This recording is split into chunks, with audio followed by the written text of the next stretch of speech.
Ndugu mtazamaji na msikilizaji wa Nemi TV, bila shaka umzima.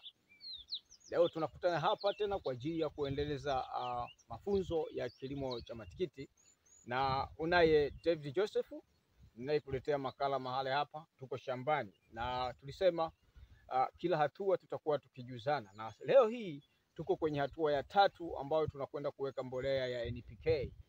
Mbolea ya NPK inafanya kazi gani? Mbolea ya NPK kazi yake ni kuweza kusaidia mmea uweze kuleta maua ya kutosha na matunda ya kutosha. Na kwa sababu sasa tulisema hatua ya kwanza ya uwekaji wa mbolea, tulianza na mbolea yetu ya dapo na tukaweka pia samadi. Mmea wetu hapa una samadi, tulimepandia samadi, sisi tumepandia samadi ya nguruwe, na ukiangalia mmea wetu uko vizuri kabisa. Na tuliweka mbolea ya samadi, tukaweka mbolea ya urea. Pia ile mbolea ya urea tuliweka katika ile stage yetu ya siku ya 14, tuliweka mbolea ya urea ili kuweza kufanya mmea wetu uweze kuwa na nitrogen ya kutosha. Nitrogen ya kutosha inafanya kazi gani? Maana yake ni kusaidia mmea uwe na greenish ya kutosha na uweze kutengeneza chakula chake.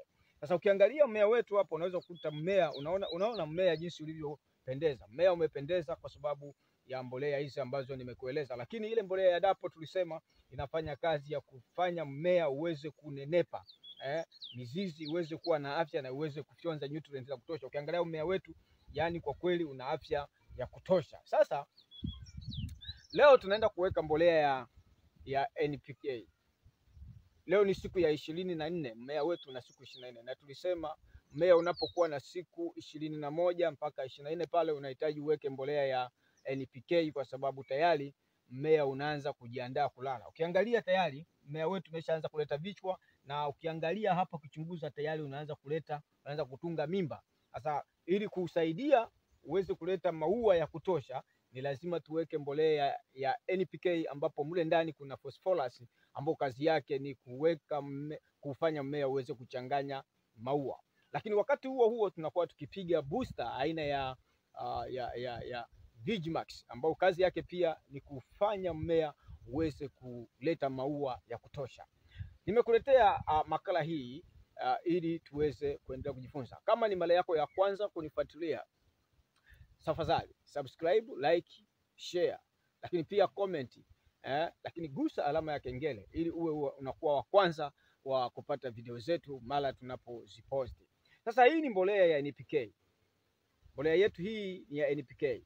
Kama unanifuatilia, ipo makala ambayo nilikuwa nikizungumza faida za kupanda mimea miwili, na ukiangalia tunayo mimea miwili. Kuna mmea huu hapa na kuna mmea huu hapa. Mimea yetu ni miwili. Kuna mmea huu hapa, kuna mmea huu hapa. Hii mimea miwili ukiangalia ina afya nzuri, kama vile nilivyokueleza kwamba unazingatia vigezo. Sasa tunacho kipimo chetu hiki hapa. Hiki tunakadiria kuwa ni kifuniko cha maji ya uhai, ambacho kwa wastani tunakadiria kina gramu 5. Sasa kama kina gramu 5, tunasema kama mimea yako umepanda miwili, maana yake ni lazima uweke gramu 10 ili kila mmea uweze kufyonza nutrient za kutosha. Kwa hiyo tutaweka namna hii, maana yake tulisema tunachimba hapa, tunachimba tena na hapa, tunachimba na hapa, alafu tunaweka mbolea yetu ya NPK tunaweka. Kwa hiyo tutaweka kifuniko kimoja hapa, tunaweka na kifuniko kingine hapa. Maana yake tayari huu mmea utakuwa na mbolea ya kutosha. Maana yake hii mimea haiwezi kunyang'anyana mbolea, inakuwa na mbolea ya kutosha. Mtazamaji na msikilizaji wa Nemi TV, ukiangalia shamba letu kama tulivyosema ni shamba darasa, na ni shamba darasa kweli, kwa sababu mimea yetu imependeza. Unaweza ukaiona mimea jinsi ilivyokuwa na afya, na ni mimea ambayo inafanana. Unaweza ukaona, mpenzi mtazamaji na msikilizaji wa Nemi TV, unaweza ukaona mimea yetu jinsi ambavyo ina afya ya kutosha kabisa. Mimea yetu ina afya, na kile ambacho nilikuwa nakizungumza kwamba ni lazima uzingatie ili mmea uweze kukuletea matokeo ya kutosha, ni lazima, unaona, lazima ujitahidi sana kamba yako iwe nene namna hii. Unaona kamba namna hii inavyokuwa nene, kamba zipo nene. Umeona? Haya ni matokeo ya kuweka mbolea zile ambazo nilikuwa nakuambia. Mbolea zetu za urea, mbolea za dapo zinafanya kazi hii. Unaweza ukaona.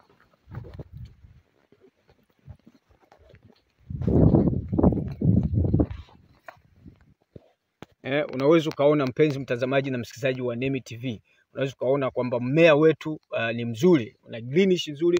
Kuna mmea huu hapa, lakini kuna mmea huu hapa, maana yake mimea miwili, lakini yote ina ubora wa hali ya juu kwa sababu ya matumizi ya zile mbolea ambazo nilikuwa nakueleza na kuzingatia kanuni hizi ambazo nimekueleza. Sasa mmea ukisha kuwa na afya namna hii, tunategemea kwamba utakuletea matokeo mazuri, utakuletea matunda mazuri. Ukiangalia mimea yote kama inafanana kabisa, iko vizuri, unaona inavyofanana, unaona. Unaweza ukaona, mpenzi mtazamaji na msikilizaji wa Nemi TV, yani hakuna mmea ambao unaweza ukauzungumzia vibaya. Iko vizuri kabisa, imependeza, na nikutakie siku njema, lakini usisahau kusubscribe. Hatua nyingine tutakayokuja kuelekeza, tutakuwa tunakuelekeza hatua ile ya kumwaga maji na hatua ya upigaji wa dawa, ambayo hii sasa ndio hatua muhimu sana pale ambapo mmea unaanza kuleta katika hatua hii. Mpenzi mtazamaji na msikilizaji wa Nemi TV, mara nyingi watu wengi matikiti ndio huwa yanaanza kuwashinda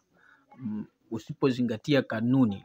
Ukifika muda kama huu, matikiti huwa yanaanza kubadilika. Kwa hiyo tutaelekezana namna ambavyo unatakiwa kuongeza huduma kadri mmea unavyoendelea kukua. Maana yake hapa zipo huduma ambazo zitahitajika, huduma za maji, huduma za madawa na kumwaga maji. Unaona namna ambavyo sisi tumepanda, maana yake unapanda pembeni ya mfereji. Sasa usipokuwa makini, unaweza kumwaga maji alafu maji yasifike na mmea usipate maji ya kutosha. Itakuwa sina la ziada, lakini tutaendelea kukuletea. Tunaenda sasa kwenye hatua muhimu sana ambayo ni hatua ya upigaji wa dawa, na hapa ndipo tutakuwa tukizingatia madawa muhimu sana ambayo unaweza kuyatumia kuhakikisha kwamba matunda yako sasa yanatunzwa, kwa sababu hatua tunayokwenda ni hatua ambayo mmea unakwenda kuzaa. Na kama mmea unaenda kuzaa, tafsiri yake ni kwamba sasa hatutokuwa tukitunza majani tena, lakini tutakuwa tukitunza matunda yetu ambayo ndio kipato chetu tunachokitegemea. Kwa hiyo itakuwa ni muhimu sana. Sasa ni hatua ambayo nitakwenda kuelekeza matumizi ya madawa sahihi ambayo yanaweza kukufanya wewe upate kipato kizuri. Mtazamaji na msikilizaji wa Nemi TV, bila shaka baada ya kufika hapo nitakuwa sina la ziada. Ili kuletea makala hii si mwingine ni David Joseph kutoka shambani.